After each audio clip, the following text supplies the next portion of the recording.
Hello and welcome to TOPS, a channel dedicated to physical education, a play-way method of education.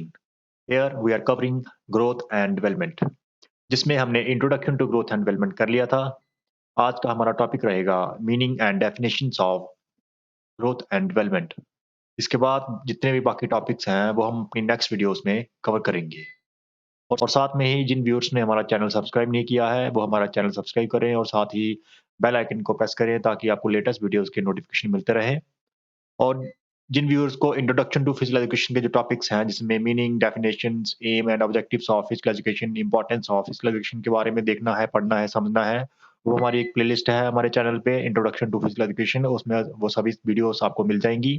तो आप वहाँ पे ये topics देख सकते हैं। तो चलिए हमारा आज का जो टॉपिक है meaning and definition of growth and development उसे शुरू करते हैं। ग्रोथ। तो जैसा कि हमने अपनी लास्ट वीडियो में ग्रोथ एंड डेवलपमेंट की जो इंट्रोडक्शन वाली वीडियो थी, उसमें हमने देखा था, पढ़ा था, समझा था कि ग्रोथ एंड डेवलपमेंट क्या होती है। ग्रोथ एंड डेवलपमेंट होती है चेंजेस, बदलाव जो हमारी ज़िंदगी में हमारे जन्म से लेके मौत तक हमारे हमारे शरीर में, हमारी सोच में, हमारे बिहेवियर में जो चेंजेस आती हैं, उन्हें बोलते हैं ग्रोथ एंड डेवलपमेंट। तो उनमें से कुछ चेंजेस आप देखते हो कि वो फिजिकल चेंजेस होती हैं जो हमें दिख जाती हैं और कुछ चेंजेस नॉन फिजिकल होती हैं जो हमें डायरेक्टली हमें नेक्ड आई से हमें नहीं दिखती हैं, जिन्हें हम मेज़र भी नहीं कर सकते। तो जो फिजिकल चेंजेस होती हैं जैसे जैसे आपकी हाइट बढ़ना, आपका वेट बढ़ना, ये फिजिकल चेंजेस है। तो ग्रोथ क्या होती है? ग्रोथ में भी defined as quantitative physical changes like increase in length, size and weight of an individual. तो सिंपली जो ग्रोथ है, क्या है? Quantitative physical change. क्वांटिटेटिव क्या होता है? क्वांटिटेटिव होता है क्वांटिटी से रिलेटेड। क्वांटिटी मीन्स मात्रा, मीन्स जिसकी मात्रा चेंज हो रही हो। फिजिकल मात्रा क्या होगी? जैसे लेंथ, लेंथ एक मात्रा है जिसको आप नाप सकते हो, मेज़र कर सकते हो।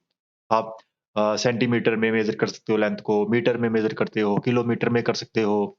कोई भी आप यूनिट इस्तेमाल कर सकते हो लेकिन आप मेज़र कर सकते हो लेंथ को। बॉडी लेंथ आपकी मेज़र हो सकती है। साइज़, बॉडी साइज़ मेज़र हो सकता है, उसका सर्कमफेरेंस कितना है, वो भी मेज़र हो सकता है। और साथ में वेट, आपका वेट भी मेज़र हो सकता है केजीज़ में, पाउंड्स में। तो ये सभी क्वांटिटेटिव फिजिकल चेंजेस हैं, जो एक इंडिविजुअल में थ्रू आउट द लाइफ होती रहती हैं। तो इन्हें बोलते हैं ग्रोथ। जैसे ग्रोथ ऑफ बॉडी पार्ट्स, हमारे बॉडी पार्ट ग्रो करते हैं, जैसे हार्ट ग्रो करता है, आपका हार्ट का साइज़ आप बचपन में छोटा होता है, जैसे-जैसे आपकी एज बढ़ती है, तो वो थोड़ा-सा साइज़ बड़ा हो जाता है। आपकी बोन्स, छोटी-छोटी बोन्स होती हैं जब छोटा बच्चा होता है, लेकिन टाइम के साथ वो उसकी बोन्स लंबी होती हैं, जिससे उनकी लेंथ बढ़ती है। मसल्स जो है छोटे-छोटे होते हैं, जब टाइम के साथ वो एक्सरसाइज़ करता है, या एक्टिविटी करता है, या फिर एज उसकी बढ़ती है थोड़ी 5, 10 साल, 15 साल, साथ-साथ में टाइम के साथ उसके मसल्स भी ग्रो करते हैं और भी बाकी जितने बॉडी पार्ट्स हैं, वो ग्रो करते हैं। तो ये स्पेसिफिकली हम बॉडी पार्ट्स हो गए और एज़ ए होल बॉडी जो हमारी है, वो भी whole as a whole body आप देखते हो किसी भी बच्चे की पूरी-पूरी कंप्लीट बॉडी ग्रो कर रही होती है। तो हम बोल सकते हैं कि body parts in specific and whole body in general जो ग्रो करना होता है उसको हम बोलते हैं ग्रोथ। तो हम यहाँ पे देख रहे हैं कि हमारी जो बॉडी के पार्ट्स हैं, हमारा लेंथ, साइज़ और वेट बढ़ रहा है। लेकिन हमें पता है हमारा शरीर बना किससे है? हमारा शरीर बना है सेल से। सेल ही हमारे बॉडी का functional and structural basic functional and structural unit है। तो अगर सेल्स बढ़ेंगे तो ही ग्रोथ होगी। अगर हमारी बोन्स हैं, बोन्स का हमने लेंथ बढ़ानी है, साइज़ बढ़ाना है, वेट बढ़ाना है, मीन्स बोन्स के सेल को बढ़ाना पड़ेगा। अगर हमने मसल्स के साइज़ को बढ़ाना है, मसल्स के लेंथ को बढ़ाना है या फिर मसल्स के वेट को बढ़ाना है, तो भी हमें क्या बढ़ाना पड़ेगा? मसल्स के सेल्स बढ़ाने पड़ेंगे। वैसे ही कोई भी बॉडी पार्ट है, अगर उसकी साइज़, लेंथ और वेट बढ़ाना है, तो उसके सेल्स को बढ़ाना पड़ेगा। तो हम बोल सकते हैं कि ग्रोथ कैसे होती है? ग्रोथ होती है by multiplication of cells and intracellular components. और सेल के अंदर जो कंपोनेंट्स होते हैं, जैसे फॉर एग्जांपल माइटोकॉन्ड्रिया हो गया। माइटोकॉन्ड्रिया होता है energy production unit of the cell. तो जो अगर अगर वो बढ़ेगा, तो उससे भी ग्रोथ होगी। वैसे ही और जो कंपोनेंट्स हैं हमारे इंट्रासेल्युलर, उनकी भी मल्टीप्लिकेशन होती है, सेल्स की मल्टीप्लिकेशन होती है, उसकी वजह से ग्रोथ होती है हमारी बॉडी की। और साथ में हमें पता है कि ग्रोथ जो है क्वांटिटेटिव इन नेचर है और क्वांटिटी को हम मेज़र कर सकते हैं, इसलिए हम ग्रोथ को मेज़र कर सकते हैं। तो किसी भी इंडिविजुअल की ग्रोथ को मेज़र करने के लिए, या फिर कोई भी बच्चा है मान लो, तो उसकी ग्रोथ को मेज़र करना है कि वो अपनी एज के हिसाब से ग्रो कर रहा है कि नहीं कर रहा है, तो उसको हम कैसे मेज़र करेंगे? वो हम 3 तरीके से मेज़र कर सकते हैं। एक तो उस बच्चे की हम लेंथ मेज़र करेंगे, मीन्स उसकी हाइट मेज़र कर सकते हैं हम। बॉडी हाइट होगी, सिटिंग हाइट होगी, स्टैंडिंग हाइट होगी, अ, मीन्स उसकी हम लेग लेंथ मेज़र कर सकते हैं, उसकी हम आर्म लेंथ मेज़र कर सकते हैं, उसकी हम टॉर्सो लेंथ मेज़र कर सकते हैं। तो ये सभी लीनियर एस्पेक्ट हैं ग्रोथ को मेज़र करने के। दूसरा एस्पेक्ट है एरियल एस्पेक्ट जिसमें हम सरफेस एरियाज़ को मेज़र करते हैं। जैसे उसका हेड सर्कम्फरेंस हो गया, चेस्ट सर्कम्फरेंस हो गया, उसका थाई सर्कम्फरेंस हो गया, बाइसेप्स सर्कम्फरेंस हो गया। ये सभी सर्कम्फरेंस मेज़र करके भी हम ग्रोथ को चेक कर सकते हैं। और तीसरा एस्पेक्ट है मेज़रमेंट का पॉन्डरल एस्पेक्ट जिसमें हम उस बच्चे की वेट को मेज़र कर सकते हैं या फिर मास को मेज़र कर सकते हैं। वेट की मेज़रमेंट होती है केजीज़ में with the help of measuring scales. तो हम तीनों एस्पेक्ट्स को मेज़र करके हम उस बच्चे की ग्रोथ के बारे में पता लगा सकते हैं कि वो बच्चा अपनी ऐज के हिसाब से ग्रो कर रहा है कि नहीं कर रहा है, उसकी हाइट अपनी ऐज के बच्चों के हिसाब से बढ़ रही है कि नहीं बढ़ रही है, उसका वेट बढ़ रहा है अपने ऐज के बच्चों के हिसाब से कि नहीं बढ़ रहा है और उसके सर्कमफेरेंस जो हैं वो बढ़ रहे हैं कि नहीं बढ़ रहे हैं। इन सब का पता लगा के हम किसी भी बच्चे की ग्रोथ का पता लगा सकते हैं और अगर उसमें कोई प्रॉब्लम हो तो हम सजेस्ट कर सकते हैं उसकी ग्रोथ को इम्प्रूव करने के लिए कोई भी सॉल्यूशन। तो जैसा कि आप देखते हो कि बच्चा जन्म से लेके 20 साल तक ऑलमोस्ट फिज़िकली मैच्योर हो चुका होता है। उसकी जो हाइट है वो ऑलमोस्ट बढ़ चुकी होती है जितनी बढ़नी है। वेट है अप्रॉक्सिमेट उसका अपनी हाइट के अप्रॉक्सिमेट हो चुका होता है। उसका जो साइज़ है बॉडी साइज़ वो भी अप्रॉक्सिमेट अपनी हाइट, वेट के हिसाब से हो चुका होता है। तो आप देखते हो इस टाइम के बाद सडनली क्या होता है इतनी ज़्यादा हाइट बढ़ना नहीं नहीं बढ़ती है, हाइट बढ़ना रुक जाती है। 21 साल के बाद ज़्यादातर लोगों की हाइट नहीं बढ़ती है। ये नहीं है कि वो 0 साल से लेके 20 साल तक वो अ, 1 या 2 फीट से 6 फीट हो गया, तो फिर वो आगे 20 से 40 साल के तक वो 12 फीट हो जाएगा और 40 साल से 60 साल तक वो 18 फीट हो जाएगा, ऐसा कभी नहीं होता है। 20 साल तक ही ज़्यादा हाइट बढ़ती है, उसके बाद इतनी ज़्यादा हाइट नहीं बढ़ती। कोई एक लाखों में कोई एक केस होगा, जिसकी हाइट बढ़ जाएगी, लेकिन ज़्यादातर इसके बाद हाइट नहीं बढ़ती है या फिर बोन्स की इतनी ज़्यादा ग्रोथ नहीं होती। इसके बाद मैच्योरिटी आना शुरू होती है, डेवलपमेंट होना शुरू होती है उनकी और ज़्यादा लेकिन साइज़ नहीं बढ़ता है। तो हम बोल सकते हैं कि ग्रोथ जो है ये एक कंटीन्यूअस प्रोसेस नहीं है। एक पर्टिकुलर टाइम पे आके ये फिज़िकल ग्रोथ जो है ये रुक जाती है। और वो कब रुकती है जब इंडिविजुअल फिजिकल मैच्योरिटी अटेन कर लेता है। ज़्यादातर बॉयज़ में ये एज अप्रॉक्सिमेट एवरेज एज है एक 21 इयर्स और गर्ल्स में है 18 इयर्स। तो इस एज पे आके अप्रॉक्सिमेट सभी की ग्रोथ लगभग कंप्लीट हो चुकी होती है, सभी फिजिकली मैच्योर हो चुके होते हैं। तो यहाँ पे आके ग्रोथ का जो प्रोसेस है वो लगभग रुक जाता है। तो जितनी भी जो ये ग्रोथ की पूरा प्रोसेस है 21 इयर्स तक या फिर आपका लाइफ टाइम जो ग्रोथ होती है, उसको हमारे एक एक्सपर्ट हैं आर.एल. स्कैमन जी, इन्होंने 1930s में ही पूरे ग्रोथ के प्रोसेस को डिफरेंट स्टेजेस में डिवाइड किया। तो उन्होंने इन इन सभी स्टेजेस को 2 मेन ग्रुप्स में डिवाइड किया। एक था प्रीनेटल ग्रुप, दूसरा था पोस्टनेटल ग्रुप। प्रीनेटल होता है जन्म से पहले और पोस्टनेटल होता है जन्म के बाद। तो प्रीनेटल जन्म से पहले क्या ग्रोथ होती है? जी हाँ, बच्चा जब कंसीव होता है, उसके बाद माँ के गर्भ में बच्चे की ग्रोथ होती है, बच्चा ग्रो करता है, जिसको इन्होंने 3 स्टेप्स में डिवाइड किया है। पहला है ओवम, कंसीव करने के बाद पहले 2 वीक्स में जो ग्रोथ होती है, उसको ओवम बोला हुआ है। फिर है एम्ब्रियो ग्रो होना, जो 2 से 8 हफ्तों में ग्रो करता है। उसके बाद फीटस है, जो कि 2 महीनों से 10 महीने के अंदर-अंदर एप्रोक्सिमेट जो टाइम है, जो फीटस की ग्रोथ होती है और फिर वो चाइल्ड बर्थ लेता है। और बर्थ लेने के बाद जो पोस्टनेटल ग्रुप है, इसमें काफ़ी सारी स्टेजेस में डिवाइड किया उन्होंने। पहला है इन्फेंसी, इन्फेंसी में नियोनेटल पहले 2 हफ्तों का बर्थ बर्थ के बाद 2 हफ्ते पहले जो होते हैं, उसके बाद इन्फेंसी में 2 हफ्ते से 1 साल तक जो है, ये पूरा इन्फेंसी का स्टेज है। इसके बाद चाइल्डहुड स्टेज आती है, जिसमें अर्ली चाइल्डहुड 1 से 6 साल, मिडल चाइल्डहुड 6 से 9 साल या 6 से 10 साल और लेट चाइल्डहुड जिसमें 9 से 14 साल बॉयज़ के लिए और लड़कियों के लिए, गर्ल्स के लिए 9 से 13 साल। तो इसलिए आपने काफ़ी सुना होगा कि लड़कियाँ जो है वो पहले मैच्योर होती हैं, तो यहाँ पे चेंजेज़ आती हैं। जो प्यूबर्टी है बॉयज़ की वो 14 साल तक आती है और लड़कियों की 13 साल में ही आ जाती है। उसके बाद 14 या 13 साल प्यूबर्टी आने के बाद एडोलेसेंस पीरियड शुरू होता है, जिसमें काफ़ी सारी हार्मोनल चेंजेज़ आती हैं। जिसमें जो हमारा चलता है 14 साल से 20 साल तक लड़कों के लिए और लड़कियों के लिए 13 साल से 18 साल तक। तो 18 साल तक अप्रॉक्सिमेट सभी लड़कियाँ मैच्योर हो चुकी होती हैं और बॉयज़ जो हैं वो 20 या 21 साल तक मैच्योरिटी अटेन करते हैं। उनकी 20 या 21 साल तक हाइट बढ़ती है या और भी जो हार्मोनल चेंजेस हैं वो 20 या 21 साल तक चलती रहती है। और लड़कियाँ उनसे 2 या 3 साल पहले ही मैच्योर हो जाती हैं। ये एडोलसेंस पीरियड था या एडोलसेंस स्टेज थी, उसके बाद आती है मैच्योरिटी।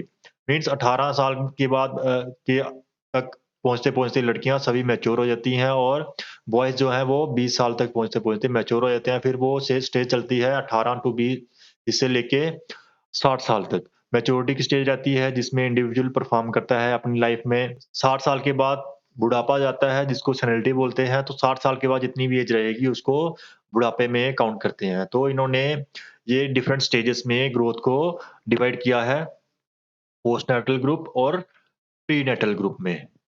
तो यहाँ पे हमने देखा कि जो ग्रोथ जो है, सबसे पहले हमने क्या देखा ग्रोथ जो है ये क्वांटिटेटिव चेंजेस हैं। मीन्स क्वांटिटी चेंज हो रही है इंडिविजुअल की, जिसमें हमारा लेंथ बढ़ रहा है, बॉडी लेंथ बढ़ रहा है, बॉडी साइज़ बढ़ रहा है, बॉडी वेट बढ़ रहा है, सेल्स की लेंथ, साइज़, वेट बढ़ रहा है, हमारी बोन्स का लेंथ, साइज़, वेट बढ़ रहा है, हमारे हार्ट का लेंथ, साइज़, वेट बढ़ रहा है, हमारे मसल्स का लेंथ, साइज़, वेट बढ़ रहा है, फेस का लेंथ, साइज़, वेट बढ़ रहा है। मीन्स इंडिविजुअल पार्ट्स का भी और होल बॉडी का भी लेंथ भी बढ़ रही है, साइज़ भी बढ़ रहा है, वेट भी बढ़ रहा है और हार्मोनल चेंजेस भी आ रही हैं। तो ये क्वांटिटेटिव चेंज होती है ग्रोथ जिसमें लेंथ, साइज़, वेट बढ़ता है। जो ग्रोथ है ये मेज़रेबल इन नेचर है क्योंकि इसे मेज़र कर सकते हैं बिकॉज़ क्वांटिटी जो है उसे हम मेज़र कर सकते हैं। ग्रोथ जो है ये कंटीन्यूअस प्रोसेस नहीं है। ये कुछ टाइम के बाद फिजिकल मैच्योरिटी के बाद लगभग रुक जाता है और ग्रोथ को डिफरेंट स्टेजेस में डिवाइड किया हमने, जिसमें प्रीनेटल ग्रुप और पोस्टनेटल ग्रुप था। प्रीनेटल में था आपका ओवम, एम्ब्रियो और fetus और पोस्टनेटल ग्रुप जो था, उसमें आपका था infancy, childhood, puberty, adolescence, maturity and senility. तो ये था हमारा topic about meaning of growth. तो दूसरा हमारा बचता है डेवलपमेंट। तो चलिए डेवलपमेंट की बात करते हैं। तो हमने यहाँ पे देखा कि ग्रोथ जो है वो आप फिजिकली देख के बता सकते हो कि ये इंडिविजुअल ग्रो हुआ है, मीन्स फिजिकल चेंज है, लेंथ, साइज, वेट बढ़ रहा है। लेकिन काफ़ी सारी नॉन फिजिकल चेंजेस भी हमारी बॉडी में आती हैं। जो स्ट्रक्चरल चेंजेस होती हैं, फंक्शनल चेंजेस होती हैं, या फिर हमारा बिहेवियर होता है जो इम्प्रूव होता है धीरे-धीरे टाइम के साथ। तो ये जितनी भी चेंजेस हैं जो नॉन फिजिकल हैं, इन्हें हम डेवलपमेंट बोलते हैं। डेवलपमेंट क्या होगी? Development is defined as the progressive series of changes in structure, function as well as behavior of an individual. तो क्या है? सबसे पहला वर्ड है प्रोग्रेसिव। प्रोग्रेसिव मीन्स प्रोग्रेस करना, पॉजिटिविटी की तरफ जाना, इम्प्रूवमेंट की तरफ जाना। मीन्स हमारी बॉडी में जो स्ट्रक्चर जो है उसकी इम्प्रूवमेंट होती है। ग्रोथ से हमारा मान लो हमारे मसल्स जो हैं वो बड़े-बड़े हो गए, उनका साइज़ बढ़ गया, बोन्स लंबी हो गई। लेकिन उनका जो कोऑर्डिनेशन है ब्रेन के साथ, उनकी स्ट्रेंथ प्रोड्यूस करने की जो कैपेसिटी है, वो बढ़ना उसे हम बोलते हैं डेवलपमेंट।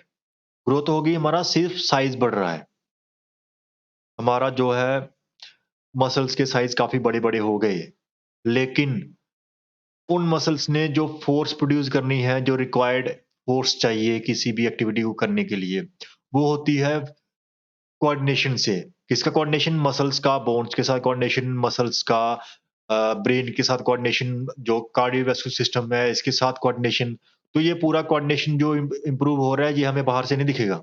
साइज़ तो दिख जाएगा, मसल्स का साइज़ बाहर से बढ़ रहा है, लेकिन जो कोऑर्डिनेशन बढ़ा, वो हमें बाहर से नहीं दिखा। तो उस कोऑर्डिनेशन को बोलेंगे हम डेवलपमेंटल एस्पेक्ट। ये डेवलपमेंट हुई हमारे मसल्स की। वैसे ही फंक्शनल चेंजेस आती हैं, हमारे मसल्स में माइटोकॉन्ड्रिया की इम्प्रूवमेंट हो जाना। उसकी ऑक्सीजन कैरिंग कैपेसिटी बढ़ जाना, हमारे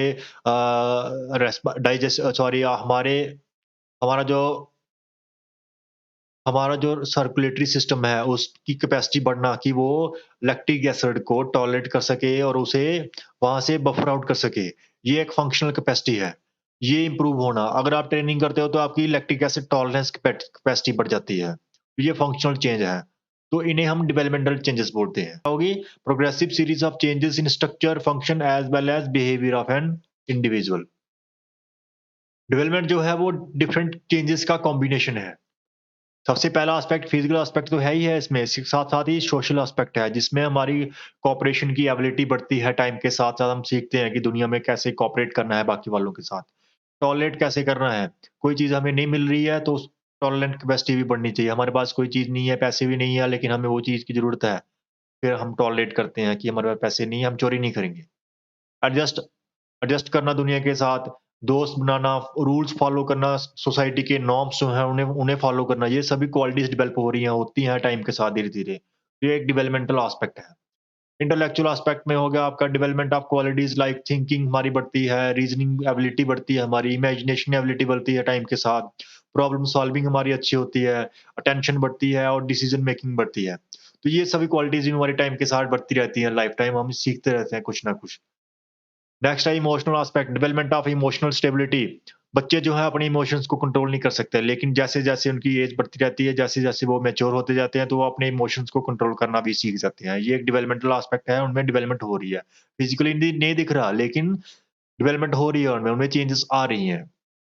मोटर एस्पेक्ट जिसमें मेरी स्ट्रेंथ, स्पीड, कोऑर्डिनेशन जो मैंने आपको बताया कि सिर्फ साइज़ बढ़ना ज़रूरी नहीं है, बॉडी का कोऑर्डिनेशन भी अच्छा होना चाहिए। स्ट्रेंथ प्रोड्यूसिंग एबिलिटी मसल्स की वो इम्प्रूव होगी तो ही वो सक्सेसफुल रहेगा, तो ही उसका फ़ायदा होगा। तो ये डेवलपमेंटल एस्पेक्ट है। मॉरल एस्पेक्ट जिसमें हो गया development of moral values like honesty, sincerity, loyalty, truthfulness, good character ये सभी इम्प्रूवमेंट्स भी हमारे साथ हमारी लाइफ़ में धीरे-धीरे हम सीखते रहते हैं।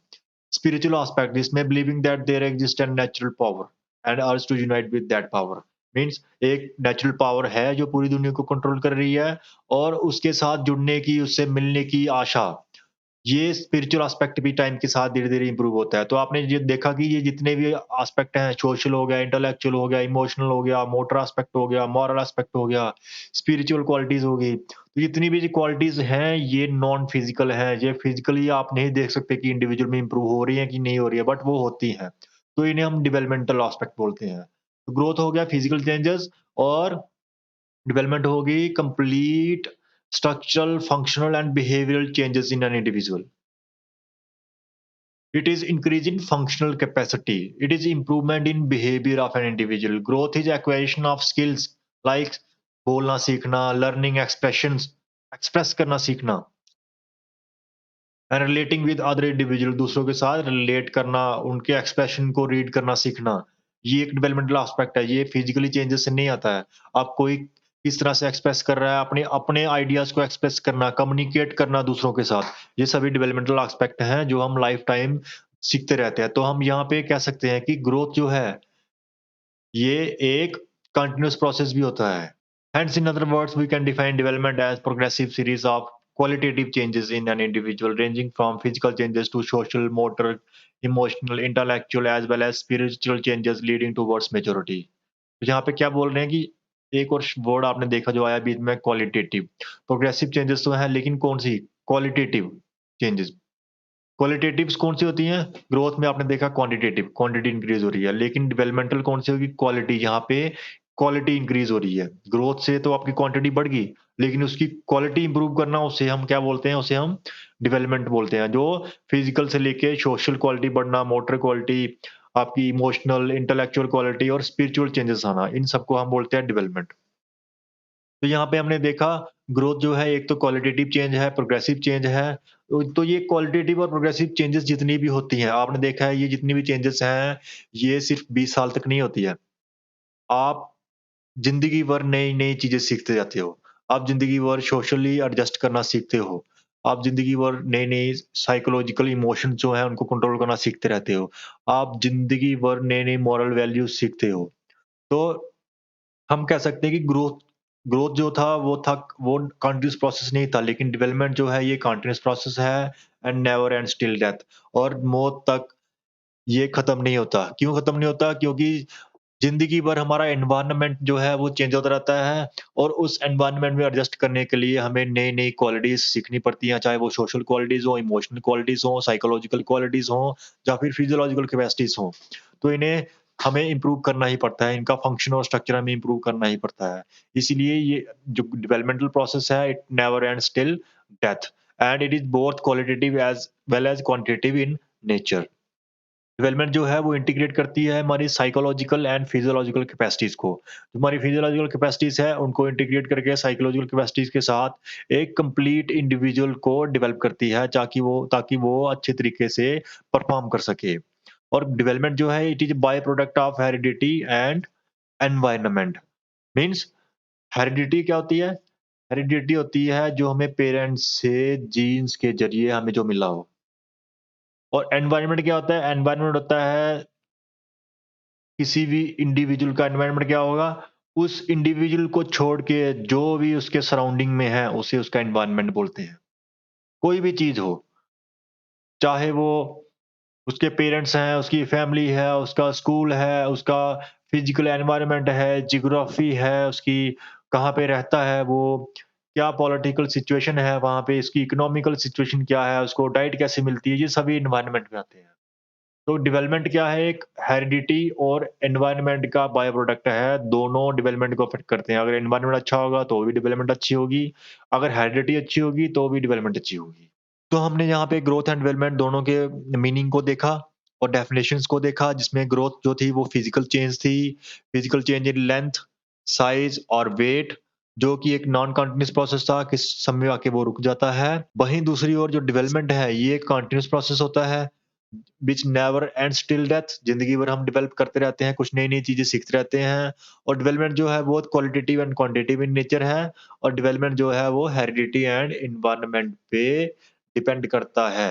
तो ये थे हमारे topics, meaning and definition of growth and development. तो यहाँ पे हमने देखा कि ग्रोथ जो थी वो फिजिकल एस्पेक्ट से ज़्यादा रिलेट कर रही थी, जिसमें physical changes means height, length और वेट बढ़ना। और डेवलपमेंट जो है ये फंक्शनल एस्पेक्ट के साथ ज़्यादा रिलेट कर रही है, जिसमें बॉडी की फंक्शनल कैपेसिटीज़ या फिर डिफरेंट क्वालिटीज़ को अटेन करना। तो चलिए इन दोनों की मीनिंग तो आपने देख ली, इन दोनों को एक और डिटेल में तो अगर समझना है तो हम एक छोटी-सी एग्ज़ाम्पल लेते हैं, जिससे आपको ये दोनों टॉपिक बिल्कुल ही क्लियर हो जाएँगे। हम एग्ज़ाम्पल लेते हैं एक इंडिविजुअल की रिक्रूटमेंट की इंडियन आर्मी में। तो इंडियन आर्मी जिस भी इंडिविजुअल को रिक्रूट करेगी, तो वो देखेगी कि जो भी इंडिविजुअल वो रिक्रूट कर रही है, वो फुली उसकी ग्रोथ हुई है कि नहीं, और साथ में वो फुली डेवलप भी हुआ है कि नहीं हुआ है। तो ग्रोथ कैसे चेक करते हैं वो? वो ग्रोथ चेक करते हैं उस बच्चे की हाइट को देख के। आपने देखा होगा हाइट चेक की जाती है। उसके साथ-साथ और कैसे ग्रोथ का चेक करते हैं? वेट भी चेक करते हैं, वो अंडरवेट तो नहीं है, ओवरवेट तो नहीं है। और साथ-साथ में वो उसकी चेस्ट सर्कम्फ्रेंस भी चेक करते हैं, मीन्स साइज़ भी, बॉडी साइज़ भी चेक करते हैं कि बॉडी साइज़ भी ग्रो हुआ है कि नहीं हुआ है। तो ये तीनों चीज़ें चेक करके वो ग्रोथ चेक कर रहे हैं। तो डेवलपमेंट कैसे चेक करते हैं? डेवलपमेंट वो चेक कर रहे हैं स आपने देखा होगा कि रिक्रूटमेंट में 1600 मीटर दौड़ होती है, 1600 मीटर दौड़ कराई जाती है, पुल अप्स करवाए जाते हैं, मेडिकल टेस्ट होता है और साथ-साथ में रिटन टेस्ट भी होता है इंडियन आर्मी की रिक्रूटमेंट में। एग्ज़ाम्पल इंडियन आर्मी की रिक्रूटमेंट की ले रहा हूँ। तो यहाँ पे फिजिकल ग्रोथ तो चेक कर ली, अभी डेवलपमेंटल ग्रोथ चेक कर रहे हैं 1600 मीटर रनिंग से, पुल अप से, मेडिकल टेस्ट से और रिटन टेस्ट से। तो 1600 मीटर से क्या चेक होता है? इंडिविजुअल का रेस्पिरेटरी सिस्टम चेक होता है कि वो ऑक्सीजन जो है वो इनटेक कैपेसिटी उसकी है रेस्पिरेटरी सिस्टम की कि नहीं है। फंक्शनल कैपेसिटी चेक हो रही है। कार्डियोवैस्कुलर सिस्टम की फंक्शनल कैपेसिटी चेक होती है कि वो उस ऑक्सीजन को ट्रांसपोर्ट कर सकता है, या फिर बाकी जो एनर्जी रिक्वायरमेंट है मसल्स को ट्रांसफर कर सकता है कि नहीं कर सकता है। मस्कुलर सिस्टम की कैपेसिटी चेक होती है कि वो मसल्स एनर्जी प्रोड्यूस कर सकते हैं रिक्वायर्ड 1600 मीटर के लिए कि नहीं कर सकते हैं। नर्वस सिस्टम की कैपेसिटी चेक होती है कि नर्वस सिस्टम भी कोऑर्डिनेट कर सकता है 1600 मीटर में दौड़ने के लिए।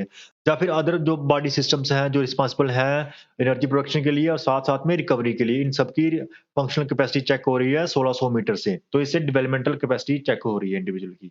उसके साथ-साथ ही पुल अप्स जो हैं, वो अपर बॉडी का जो मस्कुलर सिस्टम है, उसकी फंक्शनल कैपेसिटी को चेक करता है।